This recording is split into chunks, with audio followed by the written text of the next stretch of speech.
That day, the empty chair sat there in the room, a place that was once filled with laughter and stories. It was the chair my grandfather always sat in whenever the family gathered together. Every holiday, he was the first to sit down at the dinner table, ready to tell his tales from the war, from his travels. Everyone listened to him attentively, never wanting to miss a word. But this Thanksgiving, the chair was empty. We were still sitting there, just like every other year, but he was no longer with us. There were no more stories, no more laughter, no more of the sincere advice he used to offer each family member. The feeling of loss was indescribable. That chair, with all of his warmth, now stood as an inanimate object, yet it carried so many memories. The house felt empty, lacking a very important piece. Even though we tried to keep the holiday atmosphere, that empty chair served as a reminder that someone has passed, and what they left behind will never return. That empty chair reminded me of a deeper memory I could never forget. My grandfather was a man who had endured many hardships in life, but always remained optimistic, passing on valuable lessons to us. He wasn't a man of many words,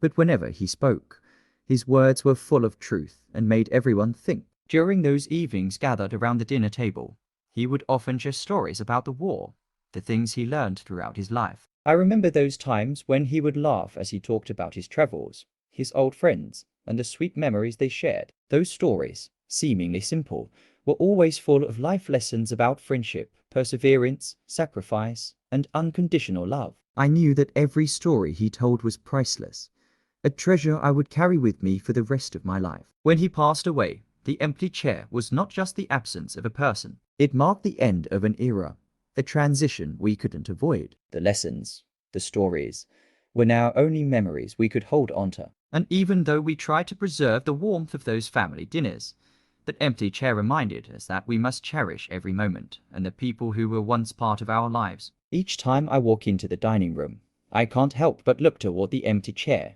It wasn't just a piece of furniture. It was an integral part of our family memories. My grandfather would sit there, cup of coffee in hand, smiling gently, filling the room with warmth and optimism. I still remember the times when he would look at us and say, "Life is short. Don't let fear stop you from doing what you love." It was only now that I truly understood the meaning behind those words. I recall the last time he sat in that chair when the whole family gathered for dinner. He smiled at us, then said, "No matter how hard life gets, family is where you find comfort."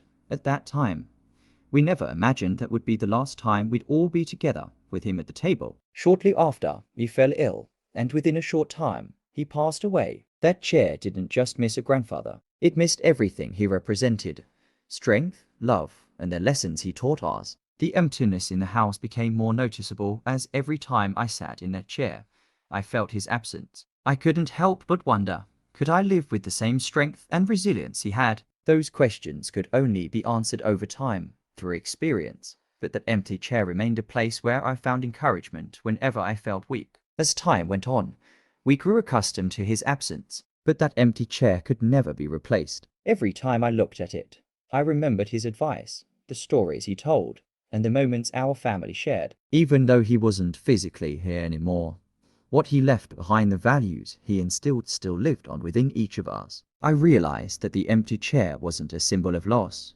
but of continuity. Each time we gathered around, I felt as though he was still there, in the stories we told, in the smiles we shared, in the warmth he passed on to us. Everyone in the family carried a part of him within them, a piece of the lessons he had imparted. Though the chair could never fill the space he left, we learned to cherish the moments we have, knowing that the people we love continue to live on in us, even if they're no longer physically present. That empty chair has become a symbol of love and family connection, and every time I look at it, I know that he is still with me, just in a different form, a form that no one can ever take away.